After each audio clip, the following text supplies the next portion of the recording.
Let's now take this heartbreaking story of a Nigerian army officer, Lieutenant Samson Haruna, who tragically lost his life after his wife allegedly set him on fire following a domestic dispute in Akwa Ibom State. The tragic incident was said to have occurred on September 22nd, just 5 months after the couple got married on April 21st, 2025. Well, according to reports, Lieutenant Haruna and his wife Reti had a heated argument in their home, which escalated when she allegedly got petrol out of anger, doused it on him, and set him ablaze. The army officer was rushed to the University of Uyo Teaching Hospital, where he was receiving treatment for severe burns, but tragically passed away from his injuries. Social media has been awash with reactions after a video of their wedding began circulating online.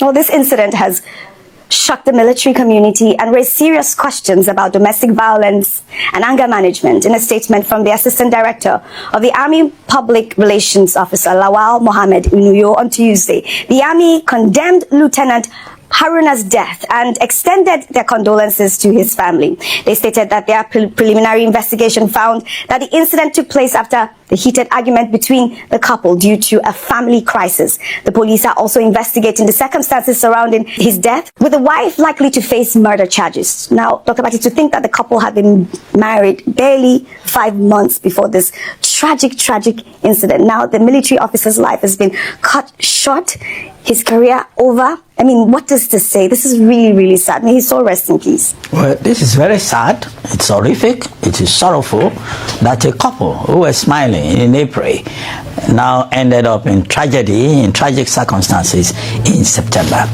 And it is all the more tragic because this happens in many places, domestic violence, which has become a major problem in our society. Some states have agencies to address domestic violence. Some states do not have, but it is a serious problem.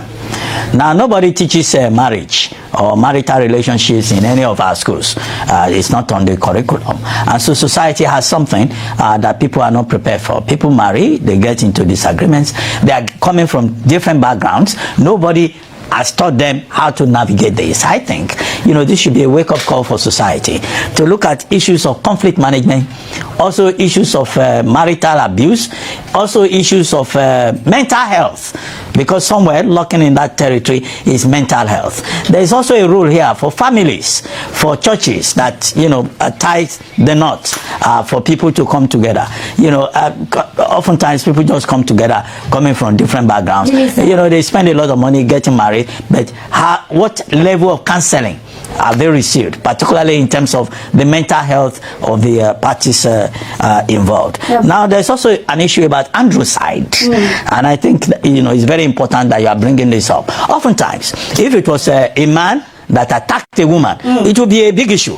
They will say, oh, femicide, marital abuse, domestic violence. Men are always like that. We have also seen in this country cases of women who are violent wives, who beat up their husbands, who kill their husbands, and I think on both sides that should not be the case. Yes. And I think that society should put a structure in place to look into this. Now, the other issue is that this Mrs. Haruna, who has killed her husband, there's nothing under the marital act that says a woman can kill her husband. She must be made to face the full wrath of the law. Absolutely. Justice must be done. All right. And I've seen people say, how can a lieutenant allow his wife to pour petrol on him and kill him? How is it just? He may just be a very decent man, and whatever the argument may be, there's no justification for him to have been killed. We commiserate with the Haruna family. We commiserate with the military. May justice be served. I hope that this investigation is speedy. May his soul rest in peace. Lieutenant Haruna.